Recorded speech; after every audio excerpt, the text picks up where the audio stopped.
When I came looking for property in Italy, I was looking for a place that was strong in traditions and had a great local cuisine. I found it here in Northern Tuscany, in a place called the Lunigiana. We bought an apartment in that palazzo up on the hill, that large building. But when I bought it, little did I know how intimately connected with food that building was. You see, by the 16th century, after a series of sieges, this mountainous countryside finally achieved under the Florentines some peace. But by that time, peasants had been subsisting on a diet consisting mostly of chestnuts. Chestnut flour was made into gruel or bread, perhaps like the local pain maroc, a chestnut bread from antiquity that was forgotten during the period of the last war and is just now being revived. So, administration buildings were built in the countryside to provide agricultural assistance and to get variety in the diets of the locals. This, my neighbor tells me, is one of those buildings. Later it became a family farm. Indeed, today many of the families who live here are related, and most still produce the bulk of the food they eat. In fact, we've never once met one of our neighbors in a market. So what's on the local tables? Wine, of course. The best is the red made by Alcide on the right, and then there's polenta made by lots of folks around here in September, and there's also olive oil, of course. That's our neighbor Enrico, who tends the big garden and has a little olivetto with a great view of the Alpi Apuane. And then there's the local honey that comes from just below our back window. So, for the foundation of our meal, we need to score some polenta.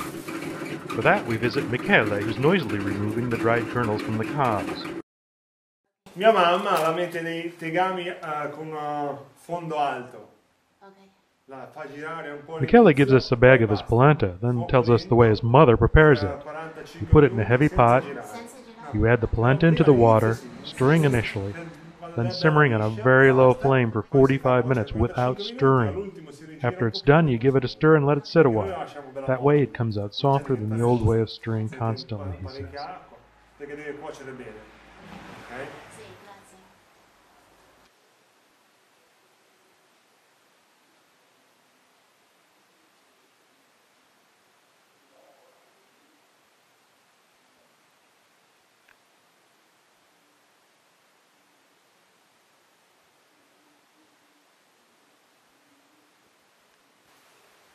So this is our meal. To start off, we're going to have a farro salad, and that's a local grain grown here in the Lunigiana and in the nearby Garfagnana, and we dressed it very simply with some olive oil, tomatoes, and parsley. You can add basil if you like. The restaurants here often add shrimp to this dish to gussy it up a little bit, but this is our romantic peasant feast, so we've done it very simply. Along with that, some cipollini agrodolce, because it's a nice thing to get the smells going in the kitchen for that 2-hour cooking time. And our main course today, we have the polenta that we got from our neighbor. We have rabbit cooked in the oven, conigli al forno. And we have the pan juices, of which I've added just a little honey and a little vinegar to make it a little bit agrodolce, and all of this with a glass of local wine. No stems, because this is a peasant meal. The rabbit has a story. Most people around here serve this polenta with a sauce of wild boar. But we served it with rabbit to show you exactly how local people eat here.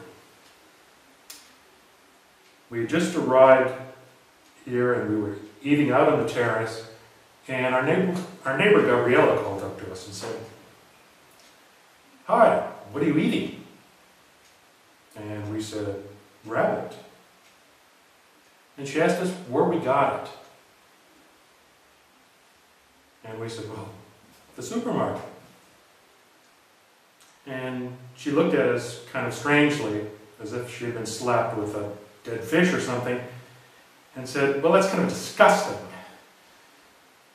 And we said, "Well, where are you supposed to get a rabbit?" And she said, "Well, you have to get yourself a contadino, a country person that will shoot one for you." Well, we still don't have a contadino. But we have rabbit from the supermarket. For Food Buzz and Wandering Italy, I'm James Martin. Happy eating and happy trails.